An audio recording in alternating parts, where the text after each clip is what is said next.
함께 보겠습니다. 하나님 주신 말씀 에스라 7장 1절에서 우리 10절 말씀 보겠습니다. 에스라 7장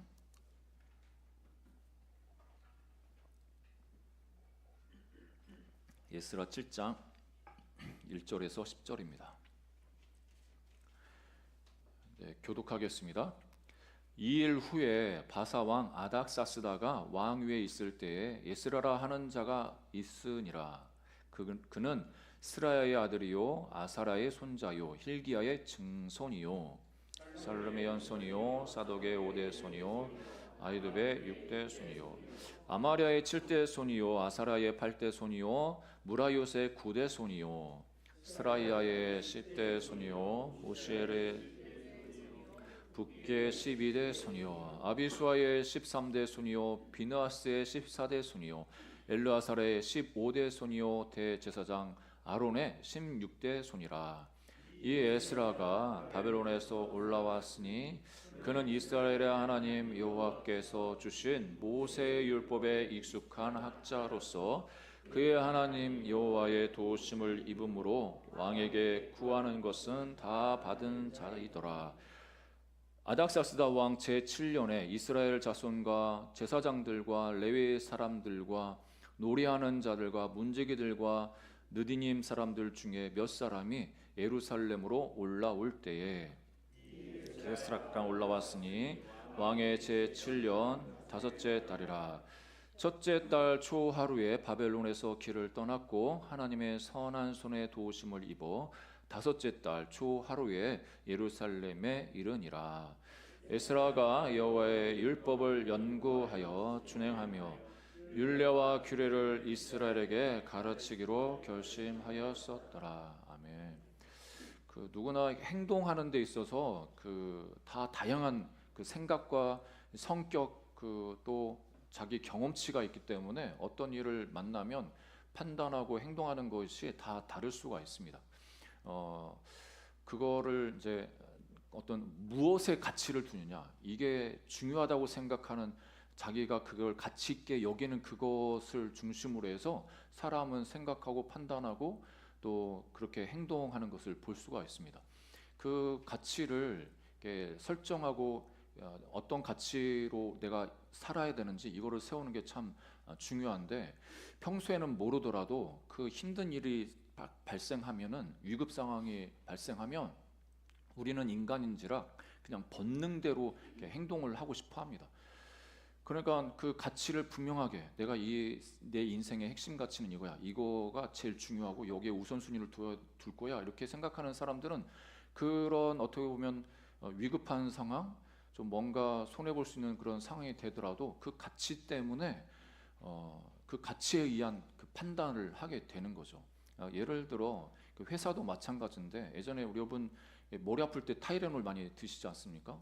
예전에 이 타이레놀이 미국에서 이렇게 판매할 때 누군가 거기 약에 독극물을 이렇게 넣었나 봅니다. 그래서 그 사건이 이제 미국에서 되게 이슈가 됐는데, 보통 같았으면 누구가 악의로 몇 개만 이렇게 거기에 좀 조정해가지고 그렇게 잘못을 일으켰구나 이렇게 생각해가지고 그 약을 그냥 계속 판매할 수 있는데, 이 타이레놀이라는 그 회사가 그 다음날 그 임원 회의를 해가지고, 임원 회의 시작한 지 5분도 안 돼서 모든 전국에 그 팔려나간 타이레놀을 다 회수하는 걸로 그렇게 결정을 했죠.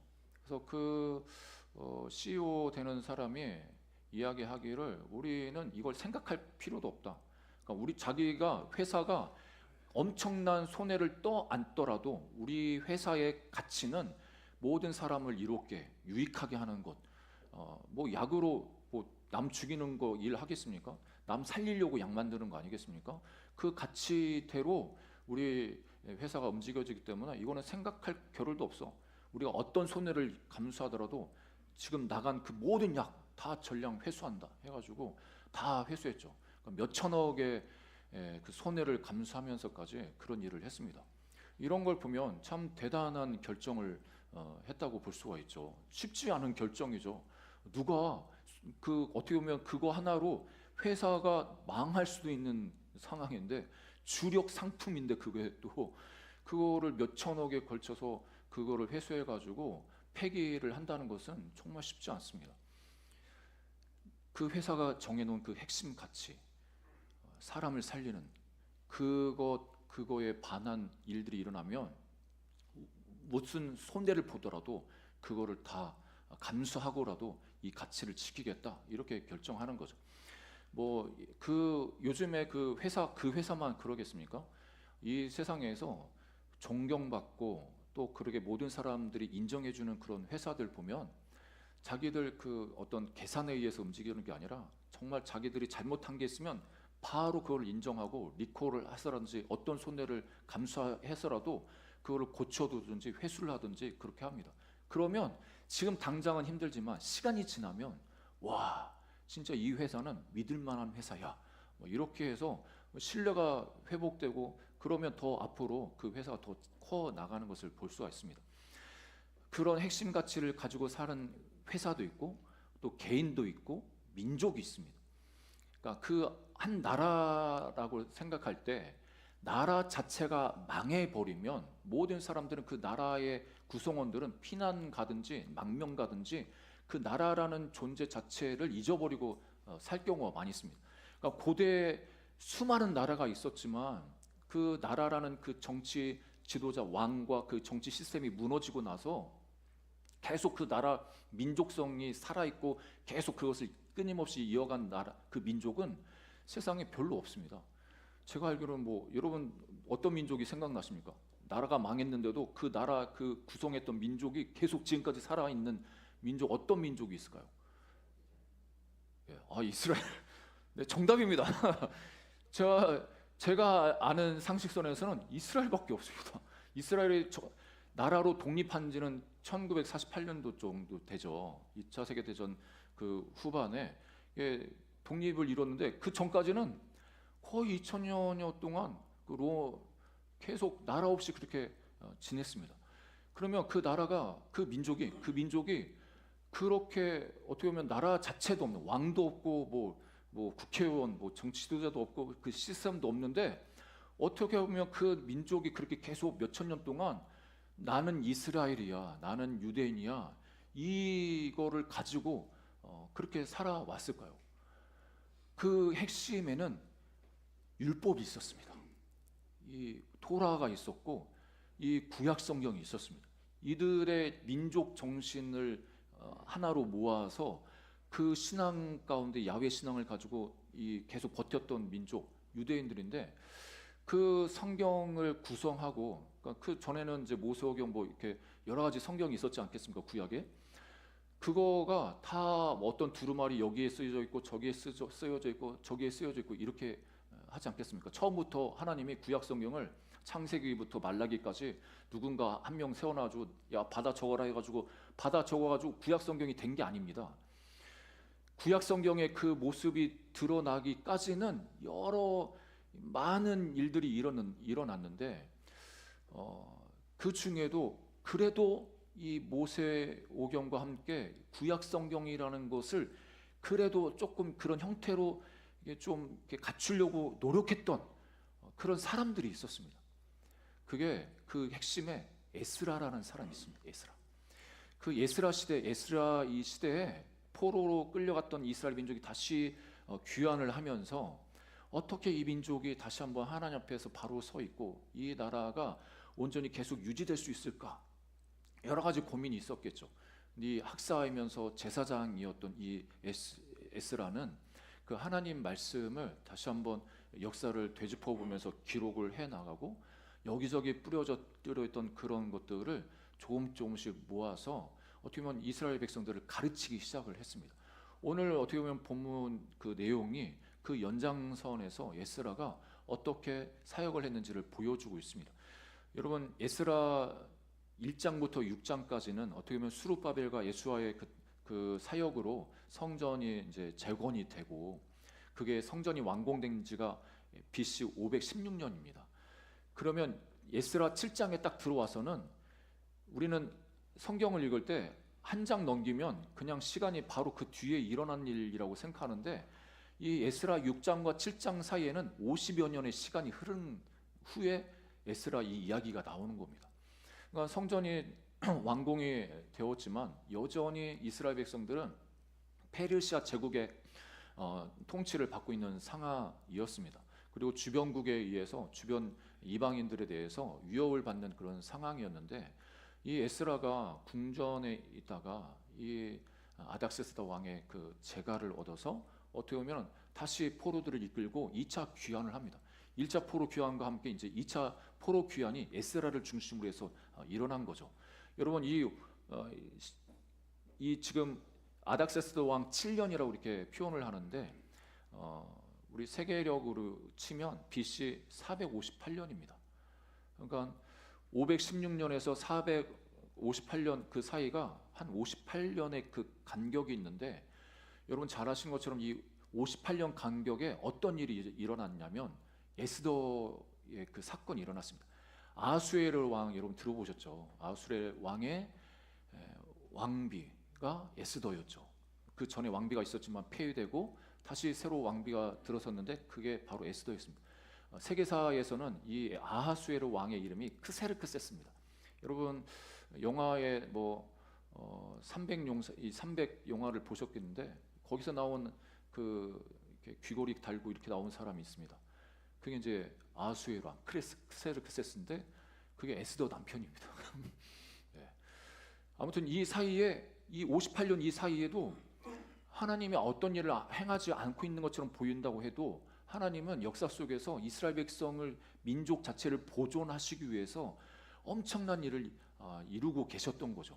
그래서 그 다음 아하수에르 왕 그 다음이 아닥사스다 왕인데, 그 아닥사스다 왕 통치할 때 이 에스라를 다시 예루살렘으로 귀환을 명령을 합니다. 오늘 그 내용을 쭉 전개하고 있는데, 이 말씀 속에서 하나님은 지금도 역사 속에 있어 일하시는데 이때 이 역사 속에서도 하나님이 일하고 계셨습니다. 그러면 하나님은 무엇을 하고 계셨는가?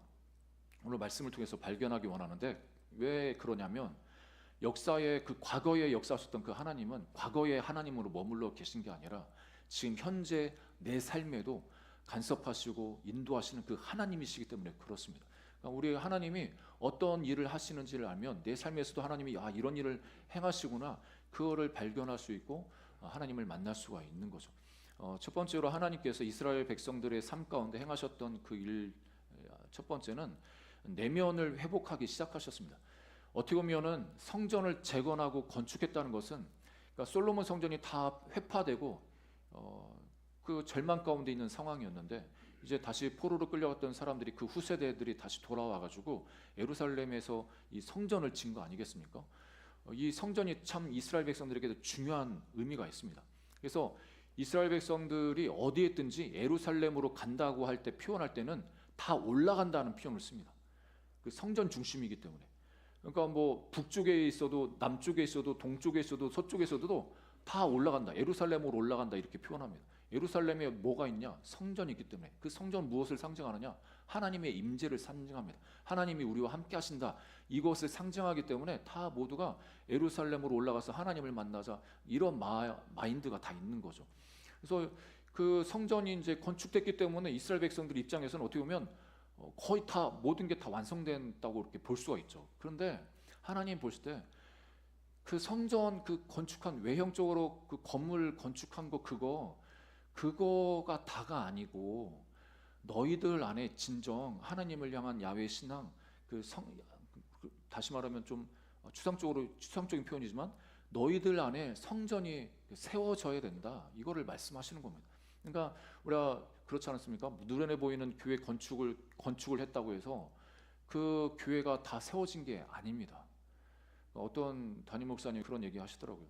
성전 건축을 열심히 하셨던 분이, 자기는 성전 건축하면 성도들의 삶에 회복과 역사가 일어날 줄 알았는데, 건축은 건축이고 건물 세워졌다고 해가지고 성도들 안에 하나님의 교회, 하나님의 성전이 온전히 세워졌느냐?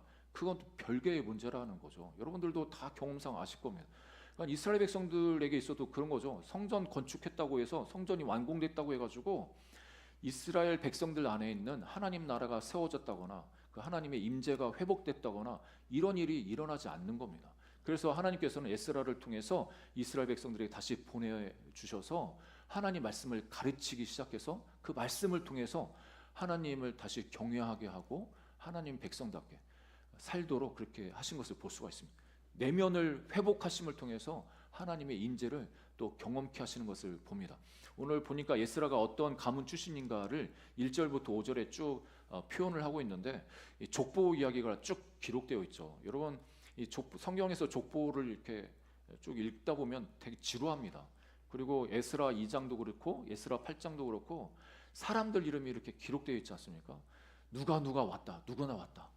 그러니까 우리가 생각할 때 성경에서는 오직 그 대표되는 사람만 중요하고 그 사람만 하나님이 관심 있고 그 사람을 통해서만 역사가 흘러가고 그 사람을 따르는 사람들은 하나님의 눈에 별로 별다른 이렇게 가치 없이 그렇게 여겨지지 않나 이렇게 생각할 수 있지 않습니까? 저도 뭐 목회자지만 주님께 위대하게 쓰임 받는 종들, 저분들은 하나님 나라에 빛나고 역사에 그 기록이 돼가지고 그 사람들만 기억되고 나는 그렇게 안 되는 것 같은데 하나님은 나한테 별로 관심 없나 이런 생각이 들 수도 있지 않습니까? 뭐 그렇다고 해서 제가 그런 생각 가진 건 아니고 보통의 사람들은 누군가 앞에 영웅적인 사람들, 믿음의 사람들만 하나님이 기억하셔서 그 사람 위주로 이렇게 역사가 진행된다고 이렇게 생각하는데 어떤 부분은 또 그 하나님이 택하셔서 그분을 통해서 일하신 게 맞죠. 근데 하나님의 교회는 하나님이 세우시는 이 나라는 그 한 사람으로 인해서 움직여지는 게 아니라 하나님의 그 큰 구원의 역사 속에서 모두가 한 역할을 다 감당하면서 하나님 나라가 이루어지는 겁니다.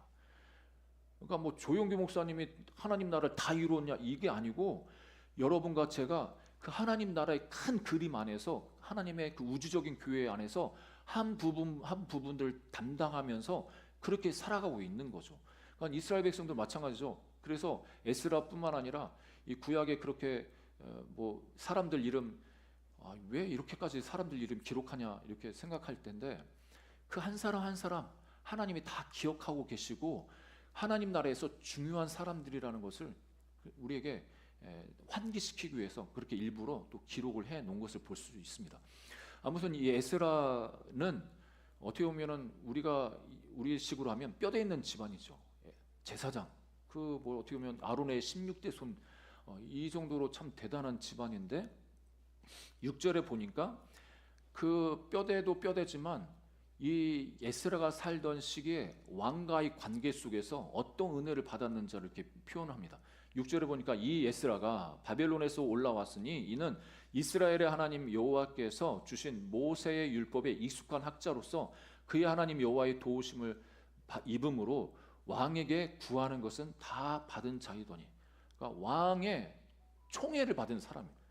율법에도 능하고 제사장이면서 하나님의 그 에스라에게 은혜 주시는데 왕이 그러니까 왕한테 나 이거 필요합니다. 이거 좀 하게 해주세요 하면은 왕이 필요한 것을 모두 다 채워줬던 왕의 총애를 입은 사람인 거죠. 여러분 에스라가 이렇게 왕의 도움을 받은 게 우리가 단편적으로 생각하면 당연히 하나님의 은혜죠. 하나님이 도우셨고 하나님께서 그 사람의 마음을 움직이신 거 아니겠습니까? 우리가 여러분들 인정하시든 인정하시지 않든 사람과의 관계 속에서 보면 어떤 사람은 좀 마음이 호의를 베풀고 싶은 그런 사람이 있어요. 계속 어떤 사람은 밉지 않은데 마음은 잘 안 가는 사람도 있고 여러분 주변에 한번 생각해 보십시오. 여러분들을 향해서 내가 뭐 그렇게 잘한 거 아닌데 나를 되게 좋게 봐. 어떤 사람이 되게 좋게 보는 겁니다. 내가 실수했는데 내가 뭐 잘못한 것도 있는데 되게 좋게 보면서 호의를 베풀어요. 그거는 뭐 말로 설명할 수가 없죠. 뭔가 그 사람 마음에 누가 뭘 어떻게 했는지는 모르겠는데 나를 좀 내가 뭐 그렇게 뭐 잘한 것 그렇게 없는 것 같은데 그러니까 호의를 입는 거죠. 그런데 우리가 그 하나님이 그 마음을 감동하셔서 호의를 받게 하신 것도 감사한데 그렇지만 우리가 좀 더 추론해 보면 에스라가 하나님 앞에서도 잘 살았을 뿐만 아니라 권위자 앞에서도 잘 살았던 사람인 거죠. 여러분이 권위자라고 생각하시면, 왕이라고 생각하면 어떤 사람에게 더 마음이 가고 신뢰가 가고, 그래? 네가 말하는 거? 아, 내가 너 믿어. 내가 다 줄게. 이렇게 할 수 있겠습니까? 앞에서는 여러분들한테 좋은 말 이렇게 하고, 뒤에 가서는 여러분들을 뒷담화하면서 이 악한 왕, 악한 이렇게 하고, 여러분이 시키는, 왕인 여러분들이 시키는 그 일에 대해서 시간도 제대로 그 시간 안에 일도 처리 안 나고, 계속 빵꾸가 나고, 약속도 안 지키고 시간도 안 지키고 하라는 임무에도 최선을 다하지도 않고, 그러면 그 마음이, 하나님이 뭐 특별하게 은혜 주셔가지고 그 마음 부어주시면 그래도 너 사랑해 이렇게 할 수도 있겠지만, 인간 관계 속에서 그런 경우는 별로 없습니다. 요셉이 하나님이 함께 하셔서 형통했다고 할 때는 하나님의 주권, 하나님이 요셉 함께 하셨어, 이것도 그 하나님의 역사이지만, 요셉 자체가 어디를 가든지 간에 자기 권위자에게 신뢰를 받을 만한 그런 삶을 사는 거예요. 우리는 그걸 좀 놓칠 때가 많이 있습니다. 우리는 단지 기도 열심히 해가지고 하나님 은혜 주시면 돼, 뭐 하나님이 역사하셔가지고 그 사람 마음 움직이시면 돼, 뭐 나는 그 사람한테 잘할 필요 없어, 그렇게 하는데 그게 아닌 거죠. 하나님이 역사하실 때는 사람의 마음을 통해서 역사하시는데, 내가 그 사람과의 관계 속에서 신실하도록 최선을 다하고 그 사람이 정말 믿을 만한 그런 삶을 살아간 겁니다. 우리에게 그거를 이제 도전해 주고 계시죠. 에스라가 그렇게 그 왕 앞에서 그런 삶을 살았다는 것을 우리가 유추할 수가 있습니다. 10절에 보면 이 에스라, 그 은혜를 입은 에스라 가운데는 왕의 총애를 다 몸에 받은 이 에스라가 그냥 왕궁에서 왕과 함께 이 권력을 누리면서 이 풍요로움을 누리면서 계속 잘 살고 잘 먹고 그렇게 지내자, 이게 그 에스라의 비전과 가치가 아니고, 에스라의 비전과 중요하게 여기는 가치가 무엇이었냐면 10절에 이렇게 말씀합니다. 우리 10절 한번 읽어볼까요? 시작. 에스라가 여호와의 율법을 연구하여 준행하며 율례와 규례를 이스라엘에게 가르치기로 결심하였다. 이 에스라의 그 비전은 뭐냐면, 내가 하나님 말씀 율법을 계속 연구하고 그 율법대로 그 말씀대로 살아내고, 그 말씀을 살아낼 뿐만 아니라 내가 사람들에게 이 말씀을 가르쳐야지, 이 비전이 있는 겁니다. 이 말씀이 참 유명한데, 누구한테 유명하냐면은 말씀 사역자, 목회자들의 유명합니다. 와, 에스라처럼 이렇게 살아야지, 이렇게 목회해야지 하면서 결단하고, 하나님 이렇게 에스라처럼 쓰임받게 해주세요. 목회자들하면 이런 기도를 많이 합니다. 그러면 이 말씀이 에스라 단지 목회자들에게만 적용되는 말씀이냐? 그렇지 않습니다. 이 시대를 살아 우리 모두가 영적인 제사장으로 이 시대에 살아가고 있는 겁니다. 우리가 예수님께 택함을 받았다는 것은 왕 같은 제사장이 됐고 그 하나님의 백성이 되었지 않습니까? 그 왕 같은 제사장으로서 이 땅에서 또 하나님 말씀을 연구하고 그 말씀대로 살아가고, 내가 살아간 그 삶의 그 열매를 가지고 또 남을 가르치는 그런 사명을 우리 모두가 받은 겁니다. 그러니까 단지 목회자만 받은 게 아니라 우리 모두가 이 하나님의 말씀을 날마다 배우고 연구하고, 그리고 그 말씀대로 살아가고 또 남을 가르쳐야 되는 그런 사명을 받은 자입니다. 하나님 말씀에 여러분 능력이 있음을 여러분 믿으십니까? 예. 우리가 목회자만 하나님 말씀 연구하는 게 아니라 여러분들도 하나님 말씀을 연구할 수 있습니다. 우리가 큐티하는 게 바로 그거죠. 지금 우리가 창립 이후에 계속 큐티를 계속 권면하고 여러분들 계속 그 말씀을 보시라고 이렇게 격려를 해드리는데, 여러분 이게 하루 이틀 뭐 1년 2년 아무 내 삶에 어떤 영향력도 없는 것처럼 생각돼도 이게 너무 본질적인 겁니다. 우리가 예수님을 믿는다는 것은 예수님께 뿌리를 내린다는 건데, 예수님께 뿌리를 내린다는 건 뭐냐면 하나님의 말씀에 접붙임을 받는 겁니다. 하나님 말씀에 깊이 접붙임을 받을 때 우리가 환경의 어려움과 그 시험이 와도 흔들리지가 않습니다. 그 하나님이 주시는 그 말씀의 그 능력으로 그 어려움들을 극복해 낼 수가 있습니다. 그래서 히브리서 4장 12절에 보니까 하나님의 말씀은 살아있고 활력이 있어 자유의 날선 어떤 검보다도 예리하여 혼과 영과 및 관절과 골수를 찔러 쪼개기까지 하며 또 마음의 생각과 뜻을 판단하나니. 여러분 하나님 말씀에 살았고 활력이 있다는 것, 그 능력이 있다는 것 여러분 믿으십니까? 정말 믿으십니까? 예. 여러분 그 예전에 저희 이제 아이 첫째 어렸을 때 그 303 비전 성경 암송 학교 이렇게 보내가지고 그 아내가 열심히 이제 매를 대면서 암송을 시켰는데 그 단체 암송학교 그 단체를 이끌어가는 분이 여운학 장로님이라고 그 사역을 계속 활발히 하셔요. 그러니까 아이들 어렸을 때부터 암송을 시켜요. 그 암송 성경 암송하면 아이들에게만 좋은 게 아니라 어른들도 좋다고 이야기하시는데 그 암송할 때 어떤 일이 일어나느냐? 자기 암송학교 이렇게 와서 암송할 때 일어나는 역사들을 이렇게 간증을 하시는데 그분의 말씀에 그 암송하다가 류마티스 관절염도 낫고 통풍도 낫고 그 치매도 예방이 되고 그러니까 말씀 암송하면서 치유가 일어나는 게 자기는 그런 학교 하면서 여러 번 많이 이렇게 수도 없이 경험한다는 거예요. 여러분 말씀 암송하고 싶지 않습니까? 할렐루야. 그래서 이번에 우리 한 권사님께서 교학교 격려해주고 싶다고 해가지고 우리 성탄절에 말씀 아이들이 말씀 암송 대회 한번 하려고 이렇게 전도사님한테 이야기했더니 흔쾌히 오케이 하셔가지고 암송은 다 못하더라도 조금 일부 암송하고 또 성경 통독하고 우리 같이 함께 말씀을 좀 암송하고 또 읽는 그런 시간을 갖기 원합니다. 그래서 이제 우리 전도사님이 기획을 하시는데 상품도 두둑히 준비하려고 합니다. 우리 아이들만이 아니라 우리도 참석해가지고 참여해서 같이 디모데후서 3장 15절 17절에 보니까 이렇게 말씀하십니다. 이 사도 바울이 디모데를 격려하면서 하는 말인데 우리 함께 읽어볼까요? 시작. 또 어려서부터 성경을 알았나니 성경은 능히 너로 하여금 그리스도 예수 안에 있는 믿음으로 말미암아 구원에 이르는 지혜가 있게 하느니라.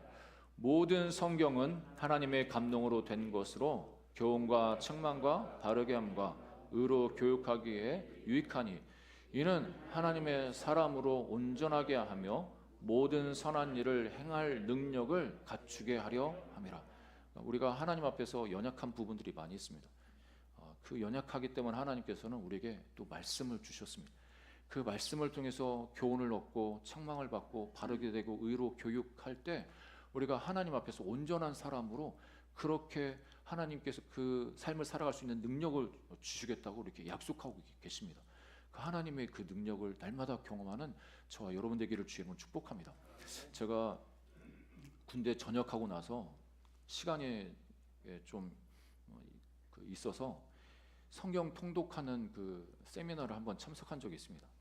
거의 3박 4일, 5박 6일 동안 성전에서 잠자고 눈 뜨면 새벽같이 눈 뜨면 성경 읽고 아침 잠깐 먹고 와서 또 읽고 점심 먹고 와서 읽고 저녁 계속 읽다가 저녁 먹고 또 읽고 졸다가 또 읽고 그래서 이제 창세기부터 요한계시록까지 쭉 있는 그런 프로그램이었는데 거기 이제 진행하시는 분들이 어떤 분들이었냐면 과거에 노숙하시면서 알코올 중독에 그 힘들었던 삶을 사셨다가 어떻게 이 단체를 알게 돼가지고 말씀을 암송하게 되고 또 성경 통독하면서 그 중독을 다 끊어내신 거예요. 어떤 세상에 어떤 좋은 프로그램 참석해서 끊은 게 아니라 성경 읽다가 계속 밤낮 성경 읽다가 이 중독을 다 극복하시고 나도 이제 암송해야겠다 했는데 암송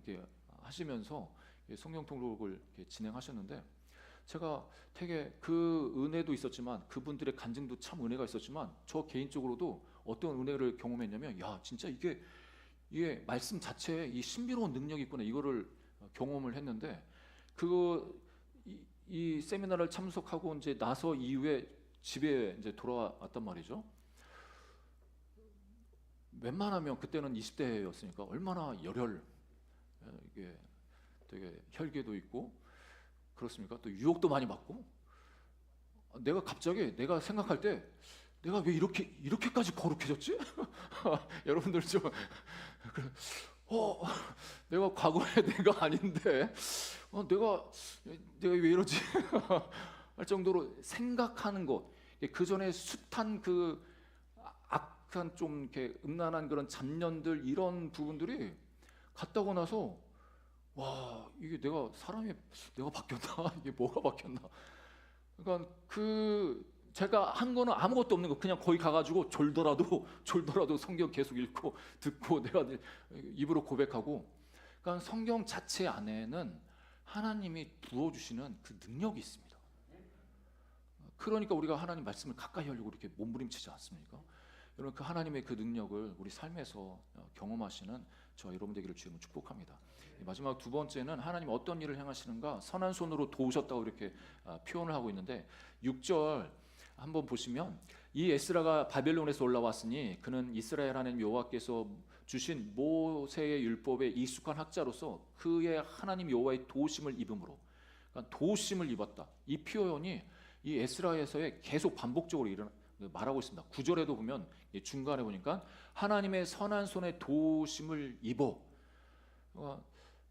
그 바벨론 지역, 그러니까 페르시아의 한 그 지역, 바벨론 지역에서 첫째 달에 출발했는데 다섯째 달 초하루에 도착했다는 거죠. 한 4달에 걸쳐서 그 1200여 킬로미터를 걸어서 이제 온 겁니다. 얼마나 많은 위협이 있겠습니까? 지금은 한국은 치안이 정말 잘 되어 있습니다. 외국 같은 경우에는 밤에, 미국도 그렇지만 밤에 길거리 돌아다니는 건 정말 위험하다고 합니다. 그러니까 외국 사람들이 선진국에서도 와서도 우리나라가 밤에 여자분들이 걸어다니고 활동하는 걸 보면서 엄청 놀란다고 합니다.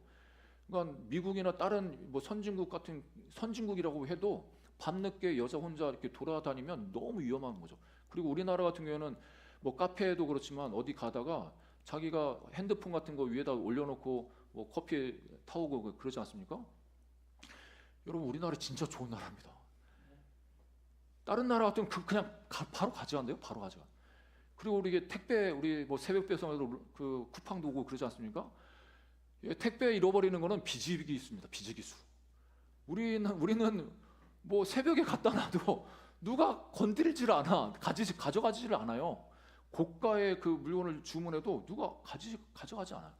그만큼 치안이 너무나 좋은데, 지금 다른 나라는 그 치안 좋다고 하는, 어떻게 보면 선진국이라고 하는 나라도 치안이 그렇게 위험한 수준인데, 몇천 년 전에 이때 BC 500년, 400년 때, 이때는 얼마나 치안이 더 위험했겠습니까? 그러니까 이 4달에 걸쳐서 이렇게 올라오는 이 과정이 너무나 위험한 그런 상황인데, 그래도 하나님이 도와주셔서 안전하게 예루살렘으로 돌아왔다고 이렇게 고백을 하는 겁니다. 그래서 에스라 8장 18절에도 이렇게 고백하죠. 우리 하나님의 선한 손의 도우심을 입고 그들이 이스라엘의 손자 레위 아들 말리의 자손 중에서 한 명철한 사람을 데려오고, 이게 무슨 말이냐면, 이 하나님이 도우셨다는 그 표현을 어떤 방법으로 또 도우셨냐 이야기할 때, 사람들이 자기 에스라 혼자만 그 예루살렘으로 돌아온 게 아니라 자기 혼자 뭐 돌아와가지고 사람들 어떻게 할 수 있겠습니까? 나라를 새롭게 어떻게 할 수 있겠습니까? 나라를 새롭게 하려고 하면 혼자 힘으로는 도저히 할 수가 없습니다. 같은 동역자들, 함께할 사람들이 필요합니다. 그래서 레위 사람들, 제사장들 불러 모아서 그때 당시 페르시아에 거주하고 있는 그 사람들 같이 가자 이렇게 권면을 해야 되는 상황인데, 하나님이 그 선한 손으로 도와주셔서 그들의 마음을 움직이셔서, 그래 나도 갈게 해서 함께 올라왔다는 겁니다. 여러분, 사람 마음 움직이는 게 쉽지 않지 않습니까? 진짜 쉽지 않습니다. 하나님 아무리 좋은 말로 해도 사람이 자기 고생하러 간다고 하면 고생하려고 하지 않습니다. 페르시아가 그래도 치안에 있어서도 안전하고 자기가 할 수 있는 거 하고 경제적으로 여유 누리면서 살아갈 수 있는 그런 환경인데, 4달 동안 그 어떻게 보면 위험한 그 길을 가가지고 예루살렘에 가서 자기 기반도 없는 그곳에 가가지고 뭐 율법을 가르치고 나라를 새롭게, 그거는 이들 입장에서는 도저히 상상하기도 힘든 하고 싶지도 않은 그런 일들이었습니다. 그래도 하나님이 사람의 마음을 움직이셔서 하나님께서 그들과 함께 돌아오도록 하신 것을 봅니다. 그러면서 8장 31절에도 하나님의 도우심을 이야기할 때 이렇게 이야기합니다. 첫째 달 12일에 우리가 아와 강을 떠나 예루살렘으로 갈새 우리 하나님의 손이 우리를 도우사 대적과 길에 매복한 자의 손에서 건지시니라. 하나님의 그 보호하심이 있었다고 그렇게 고백을 합니다. 그러면서 에스라 7장 12절 13절에도 하나님의 왕의 마음을 움직이셔서 이 예루살렘으로 올라갈 뜻 있는 자들 누구나 함께 가라고 그렇게 승인을 받습니다. 그리고 7장 21절에 보니까 모든 청지기들에게도 조서를 내려가지고 이 에스라가 필요한 거 있으면 다 그렇게 신속하게 시행하라고 그렇게 허락해 줍니다. 그리고 7장 25절에 보니까 어떤 허락을 받냐면 에스라에게 너가 가가지고 사람을 세우는데 법관과 재판관을 세우는데 하나님 말씀을 아는 사람들을 세워. 그리고 네가 가르쳐. 어떻게 보면 파격적인 특혜를 받은 겁니다. 그때 당시 어떻게 보면 제국의 왕, 절대 권력자한테 모든 권한을 위임받아 가지고 그래 네가 꿈꾸는 것 말씀으로 회복하고 그 나라를 새롭게 하는 그 비전, 너 그 꿈꾸는 대로 네가 갖는 비전대로 다 해. 다 도와줄게. 이렇게 말하는 거죠. 여러분, 이게 하나님의 도우심의 역사인 줄 믿습니다. 그럼 우리가 그렇게 생각해 볼 수 있지 않습니까? 그러면 이때만 하나님이 이 에스라만 도와주시나? 그렇지 않죠. 제가 왜 이렇게 주구장창 길게 얘기하냐면 지금도 하나님은 살아서 역사하시고 저와 여러분을 도와주시는 하나님이십니다. 하나님은 우리를 긍휼히 여겨주시고 사람들로 하여금 또 긍휼히 여김을 받게 하십니다. 에스라가 9장 9절에 어떻게 표현하냐면 이렇게 표현합니다. 우리 한번 읽어볼까요? 에스라 9장 9절 시작. 우리가 비록 노예가 되었사오나 우리 하나님이 우리를 그 종살이하는 중에 버려두지 아니하시고 바사 왕들 앞에서 우리가 불쌍히 여김을 믿고 소생하여 우리 하나님의 성전을 세우게 하시며 그 무너진 것을 수리하게 하시며 유다와 예루살렘에서 우리에게 울타리를 주셨나이다. 에스라가 생각할 때 자기 민족이 한번 생각해 보세요. 그 페르시아 제국에 수많은 그 종족이 있지 않습니까? 피지배국들이 수많이 많습니다. 그 나라가 멸망해서 속국으로 그렇게 들어와 있는 민족들이 너무나 많은데 자기 민족이 뭐라고 하나님이 이렇게 불쌍히 여김을 받게 하시고 도움을 얻게 하셔서 성전도 세우게 하시고 또 하나님 말씀을 가르치도록 이스라엘 백성들을 말씀으로 세울 수 있도록 그렇게 은혜를 주셨는가? 너무나 감격스럽지 않겠습니까? 그래서 그 에스라는 이렇게 고백을 하고 있는 것입니다. 하나님께서 바사 왕들 앞에서 우리가 불쌍히 여김을 받았다고 이렇게 고백을 합니다. 여러분, 에스라의 그 뜻은 도움, 여호와의 도움이 있는 자라는 뜻입니다. 에스라라는 그 이름 히브리 뜻이 바로 그렇습니다. 주보에 나오는 히브리 올라가 있는데 에스라 자체가 하나님의 도움을 입은 자입니다. 그런데 이 에스라가 하나님의 도움을 입은 자로 끝난 게 아니고 내가 페르시아 왕궁에서 어떻게 보면 하나님의 큰 도움을 입어서 은혜를 입어서 잘 살 수 있는데 그걸로 끝난 게 아니고 자기는 자기 민족에 대한 비전이 있었습니다. 하나님 말씀으로 새롭게 해야 된다.